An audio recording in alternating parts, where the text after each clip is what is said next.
சிறுவன் உடலில் குர்ஆன் வசனம் உண்மையா?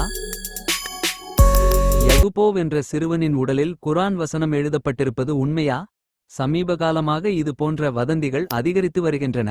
மீன் உடம்பில் லா இலாஹ இல்லல்லாஹ் என்று எழுதப்பட்டிருந்தது என்றும், வானத்தில் அல்லாஹ் என்ற வார்த்தையின் வடிவில் மேகக்கூட்டம் திரண்டது எனவும், இன்னும் இதுபோன்று பல செய்திகள் மக்களுக்கு மத்தியில் பரப்பப்படுகின்றது.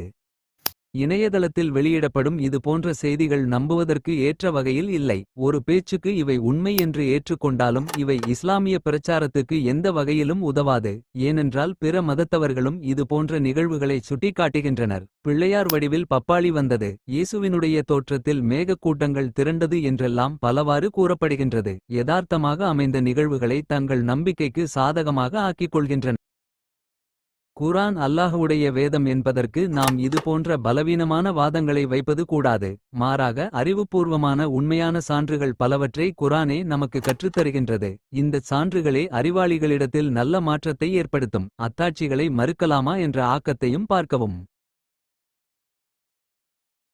وَإِنَّكَ لَتَهْدِي إِلَى صِرَاطٍ مُسْتَقِيمٍ நபியே, நீங்கள் இந்த மக்களை நேரான வழியின் பக்கம் அழைத்துச் செல்கிறீர்கள். எதை கொண்டு? இந்த குர்ஆனை கொண்டு. இந்த ஒரு வசனத்தில் அல்லாஹ் ரப்புல் ஆலமீன் குர்ஆனை ரூஹ் என்கிறான், குர்ஆனை நூர் என்கிறான், குர்ஆனை ஹுதா என்கிறான்.